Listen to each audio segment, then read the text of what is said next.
Directions for your Things That Go Crayon Resist painting. Crayon resist painting is when you color with crayon first and then you paint with watercolor on top of your coloring.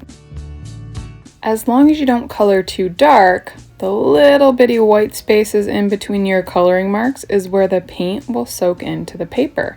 Anywhere the crayon is, the crayon will resist because the crayon has wax in it and the water in your paint cannot soak into that space on your paper.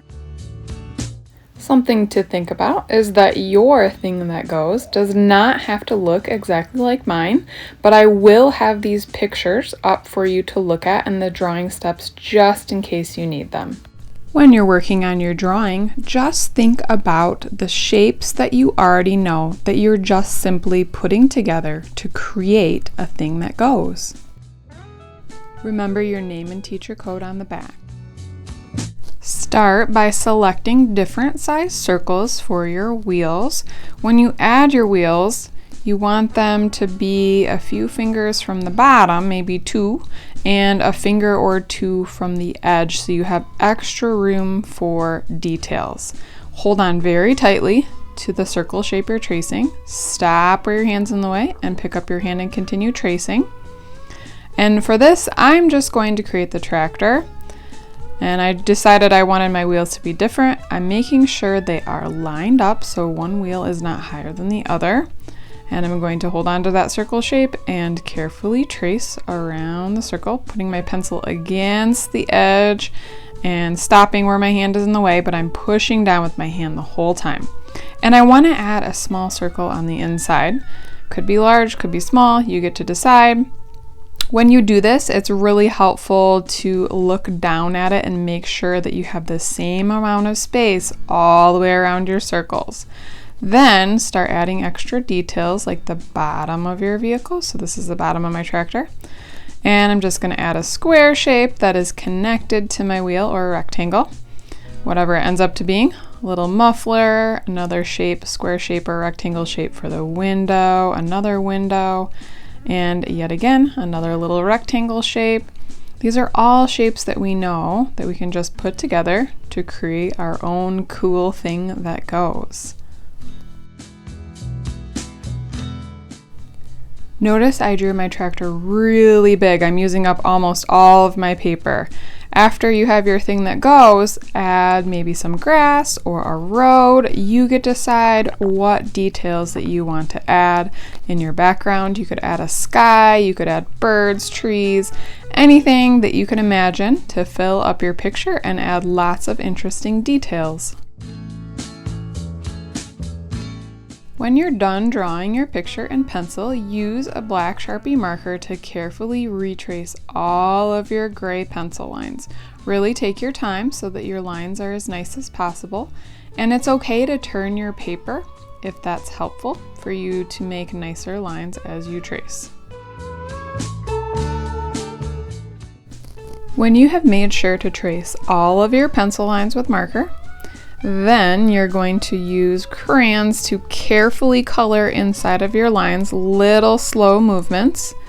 And when you color, you don't want it to be too dark. So this would be an example of it being too dark because the paint can't soak in anywhere. And this would be an example of it being way too light because then if we paint on it, we can't see our crayon. So we kind of need a medium pressure so we could still see a little bit of white kind of flecks in our coloring. But that's where the paint is going to soak in when we eventually add paint. Add coloring to your entire picture. You don't have to do the sky unless you choose. Here you can clearly see that I colored with a blue crayon and then I painted over it with magenta. You can tell that I colored dark enough because you can still see the crayon. And I didn't color too dark because you can still see the paint. Be sure to add nice coloring all over your thing that goes and any details that you add. As I said, you don't have to do the sky unless you want to. And most likely your paint color will not match your crayon coloring so that you can see your crayon and your paint color choices.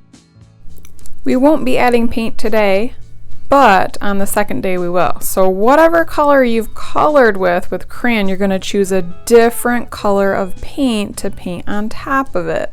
As you can see, the crayon color is peeking through and you don't want them to match so that you can see both of them. Just something to think about while you're adding your crayon coloring today.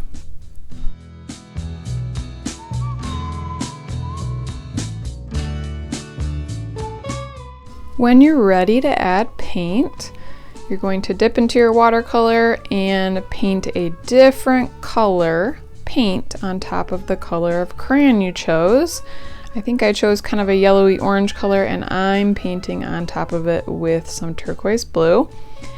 And when you're right up next to those edges, use the very tippy top of your brush so that you're staying inside of the lines. And it is okay if the paint appears to be kind of bubbling up on your crayon coloring. Just leave it be. It creates an interesting effect. And the reason it does that is because there's wax in the crayon, and the water and the watercolor cannot soak into that wax. It's resisting it. That is why it's called a crayon resist. Then rinse your brush very, very thoroughly and blot it with a sponge, and go ahead and continue painting your entire picture. Remember to use the very tippy top of your brush to help stay inside the lines or get into very small spaces while you're painting. Take your time and do a wonderful job.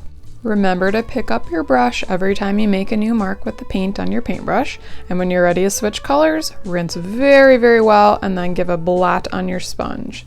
When you're done, your entire picture should be filled with lots of beautiful colors. At cleanup time, grab some cardboard and then carefully place it on the drying rack.